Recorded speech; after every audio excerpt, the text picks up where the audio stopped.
Faiz Hidayat, 23, yang hilang di Gunung Seulawa sejak Minggu, 31 Mei 2026, 5 Juni 2026, dan kemudian dijemput untuk kembali ke rumah keluarganya. Berikut adalah rangkuman kronologi dan detail peristiwa yang terjadi. Kecamatan Seulimum, Kabupaten Aceh Besar. Penemuan, Faiz ditemukan oleh warga yang sedang berkebun di kawasan Lamteu Badro. Kondisi saat ditemukan sekitar pukul 17 WIB. Setelah hilang selama 5 hari. Kondisi korban selamat namun dalam keadaan lemas dan kelelahan. Operasi pencarian. Evakuasi dilakukan setelah laporan penemuan diterima oleh tim SAR gabungan. Sebelumnya, operasi pencarian maraton telah dilakukan secara intensif sejak Selasa, 2 Juni 2026, oleh tim SAR.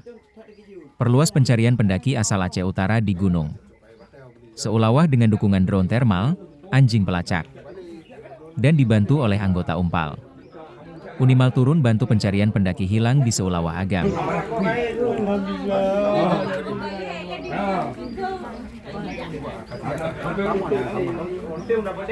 Alhamdulillah.